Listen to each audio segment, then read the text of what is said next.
I'm getting to be an old woman, and I think like most old women, you have to reflect at some point. I wrote a book called Gemini, sort of to bring people up to date, at least on what I think I am, which is not quite, I'm sure, the whole truth. It never is.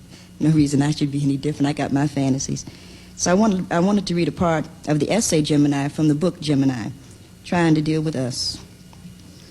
But if black men ever would decide to define a black man in black terms, I think they would have different expectations of us as women. I went to the opening of an African exhibit at the Brooklyn Museum and noticed only about a dozen black men in a crowd of at least 200 people. And I thought to myself, how odd, no black men. Then I looked at the exhibit piece by piece and began to think I understood something.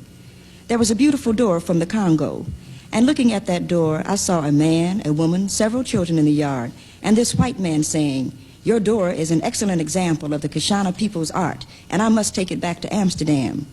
And this beautiful African, barefoot, with perhaps an earring in his left ear, replies, "But this door is the door to my house, and it is not for sale." And the woman, sensing something, stops the grinding of grain and begins gathering the children around her, while the white man goes on with, "I must have the door. The museum needs it, and I can make 50 dinars on it." And the African rises to his full height on his long, lithe legs, tribal markings dancing slightly on his face, eyes clear and hard, saying, "My family needs this door. It is mine. My father left it to me as his father did him. You may not have it. It is not for sale." And the cracker turns in a rage to leave. Then 2, perhaps 3 days later, the missionary comes up saying, "My son, your door is needed in a great country far away from here. You will be blessed by our Heavenly Father if you give your door to the merchant." And this magnificent African, stooping by his doorway, playing with one of his children, shakes his head. "I would be cursed by my ancestors. Go now, go away and leave us in peace." Then in the night the soldiers come with the guns. The African responds with a spear. The fire acts from the barrel. The woman screams. The children scatter, asking what is the matter. The man is stretched out in a pool of dark, murky liquid, and the door is taken down, hoisted upon the shoulders of the black mercenaries, walked to the sea, and freighted back to Amsterdam, so that it can be borrowed by the United States of America to show how the people in Kashana lived in 1582. And I began to understand why so few black men had come, because it was not a door at all, but dead ancestors murdered in their homes that they would see. Not a statue from Nigeria, but a raped woman, a slit throat, a burned village. And even as I saw that, I knew I would never understand the reality of being a black man. Men grow beards to protect the throat, have hair on their chest to protect the heart, have afros to cushion the head blows.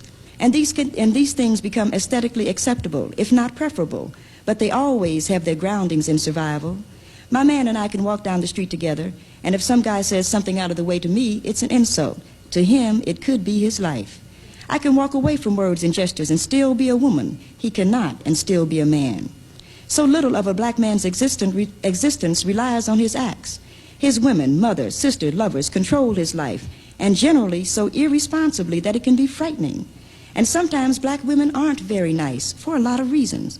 And sometimes we use our power against him for a lot of reasons. And I think some of the hostility is real and must be related to as such. We're angry, and so are they, but it's only when we admit it that we can get anywhere. I don't think a woman cares where she walks if you let her walk with you, and I don't think a man cares that a woman talks if she'll talk to him. And if we really understand we are born men and women, and it's our choice whether or not we stay that way, I think a lot will change. If now isn't a good time for the truth, I don't see when we're going to get to it, because I don't want my son to be a warrior, or to go to some school where some insensitive teacher asks him why I'm not married, or where some cracker thinks he can run my son down anytime, any kind of way he pleases. We need some happiness in our lives, some hope, some love. I didn't have a baby to see him be cannon fodder. Something more must be decided. If it's a real war, then he must be brave and true. If it's a mental war, he must be black and proud. But if it's the wake the people up war, Martin Luther King did that. Malcolm X did that. Stokely Carmichael did that. Rap Brown did it. And if people aren't awake, then perhaps the dreams are too good to be disturbed again. Perhaps black people don't want revolution at all. That too must be considered. And I decided to be a writer because people kept asking what would I become. And I couldn't see anywhere to go intellectually and thought I'd take a chance on feeling. I didn't want to get married, buy a 5-room house in the suburbs, and have lunch at Caproni's as my big event of the month. I could see becoming a bored, alcoholic social worker with a couple of kids I didn't want by a man I barely spoke to, and wondering at 35 what I'd done with my life. The second greatest thing that happened to me was getting kicked out of Fisk University because I had to deal with my life. I could go back to school, join Delta Sigma Theta, marry a Mahari man, and go quietly insane.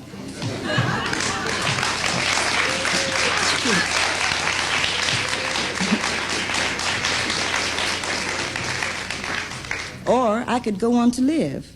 And I think I wanted to be famous because my mother deserves to have the world notice her existence. And my family has worked too hard to be ignored. I don't think I would have cared much if it hadn't been for them, but they deserve more. Other people put a lot of time and energy into me, and they deserve something too. And love means nothing unless we are willing to be responsible for those who love us, as well as those whom we love. People don't just love you out of the blue, you let them. And people have loved me when I needed to be loved. So as an adult, I must give some of that love back to those who want it, or it would have all have been for nothing. I think I'm no different from any other colored girl who has to grow up and make decisions and live by them.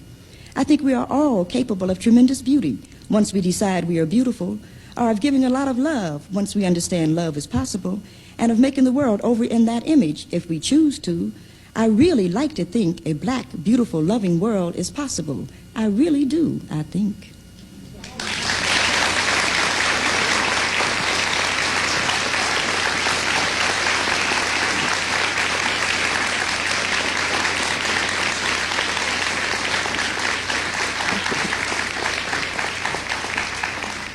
Thank you very much.